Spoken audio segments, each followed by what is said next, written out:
Whether or not you like the Retribution faction on WWE television these days, it doesn't really matter because it looks like WWE is committed.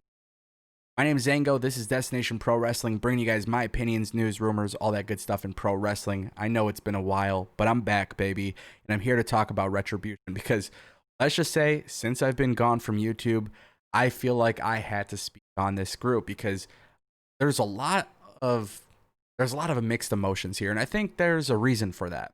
And I think it's because WWE, AEW, a lot of pro wrestling companies, especially during this pandemic, I think we're not seeing a lot of long-term booking. I think everything is being kind of decided on the fly. I think there's some inconsistencies. And unfortunately, a group like Retribution, you kind of want to have a nice long storyline, kind of want to see the long-term vision for this group. And you don't see that here. Like, we all knew when the Shield made their debut, it was going to be something special. We knew the same for Nexus. But unfortunately, with Retribution, we don't see it. And I think that's because week in and week out, WWE has clearly used people to stand in for those segments. Anytime Retribution was filmed, it always looked like it was different people every time. And that's fine. I don't blame WWE for doing that, especially when you have a pandemic happening, have performance center trainees, all that good stuff. It makes sense that they're using different people, and it also causes people to be thrown off when it comes to guesses.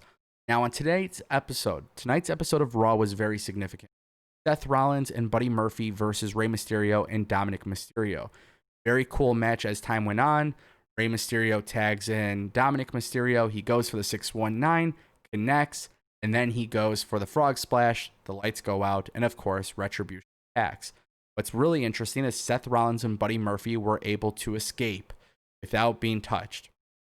That's where things completely change, because a lot of times when something like this happens, wonder if there's going to be some sort of connection between Seth Rollins and Buddy Murphy to Retribution. Historically, that's kind of what you do. But the inconsistencies within Retribution is the problem here. This kind of group should not care if they're attacking heels or babyface. In fact, in recent weeks, they've been attacking both sides. Tonight, they did not do that, and they only went after the babyfaces. Nonetheless, it's just another inconsistency that's hard for us to keep up with, and it definitely becomes confusing. Now, the idea of them attacking Dominik Mysterio and Rey Mysterio definitely made sense. I understood why they did it. WWE gets a thumbs up. I think that was the right call for that kind of match. First time Rey and Dominik tag team together, so it made sense.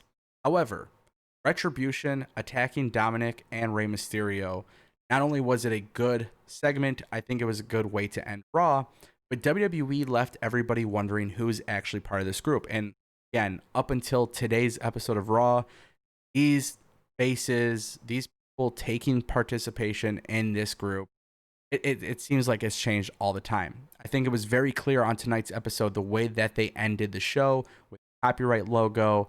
Basically, this image right here, all members standing on the apron. There's 1, 2, 3, 4, 5, 6 people, and it looks like this could be the top 6 individuals that will be running things under this group. Now, what's really interesting is for the first time, we're starting to have an idea of who is taking the lead for this group, which that is the person in the middle, and it looks like Dominik Dijakovic, which it makes a lot of sense. When you hear some of the audio being picked up during Monday Night Raw, voice definitely sounds like him. And on top of that, we also got to be very clear and point out the fact that Dijakovic has had some very interesting engagement in the last few weeks, especially when it comes to posts made in regards to Retribution. So Dominik Dijakovic being the leader here could make a lot of sense. We know that Keith Lee will be competing against Randy Orton at Payback. Keith Lee made it tonight. I could see something very significant with them revisiting their incredible feud that they had in NXT indie scene. So I like the potential of Dijakovic being the leader. I think at this point, everybody knows that he is an integral part of this. Whether or not he's the leader, we don't know. It looks like on tonight's episode of Raw, it looks like that's kind of the way that.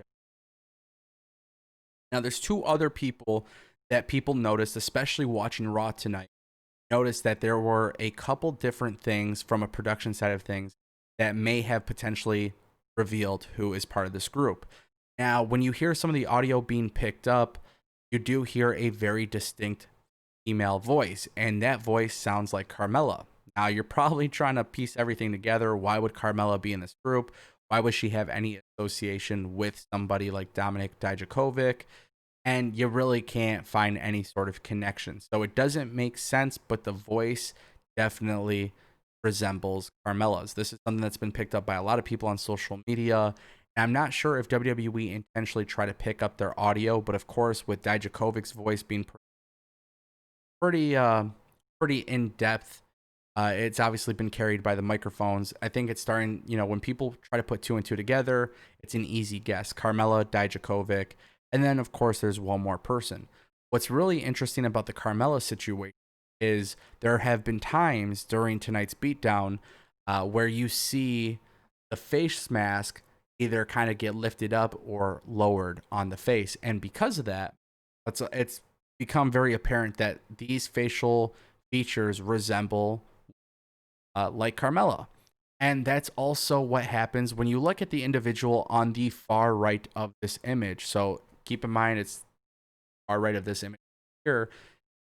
You see a lot of resemblance to Mia Yim, which Mia Yim, a very incredible women roster member. Honestly, I think she's just really good, hands down, regardless of gender. I think Mia Yim has a lot of skill, a lot of cool things about her, move set, things like that, a lot of experience. So regardless, I think it's clear that WWE has something with her being included in this group. And I think as far as Mia Yim goes, don't really have much to do with her in NXT. And I think you can make her a big part of this group. Now, of course, these things are the things that people are noticing due to production issues. WWE tends to do too many cuts with the cameras and transitions back and forth. And it looked like at one point when the mask was falling down a little bit, the eyes and the nose right here, it looked very, very similar to Mia Yim. These were things that were pointed out by, tons of fans on Twitter. And it's very clear at this point that if WWE is standing with these six people, it's got to be a very, very good educated guess. Now, of course, we don't know who's officially going to be revealed. We don't know when WWE plans on doing that. But these other members is what intrigues me as well, because if this is clearly a group that's formed with not only NXT people but also main roster people, I think there's going to be some intrigue. But again, it has to make sense, and I don't know how WWE is going to. Personally, I'm excited to see what happens with Retribution, not because it's going to be good, but because I literally have no idea what the hell WWE. That's the biggest problem with WWE. You just don't know what they're doing anymore. These six individuals could be here for the long term, but who really knows at this point? I thought for sure this whole angle would be dropped by now, but it doesn't look like that. Guys, my name is Ango. I want to know what you guys think. What do you think about these members of Retribution? Who do you think is in the group? I want to know. Leave me a comment down below. Don't forget to click that subscribe button.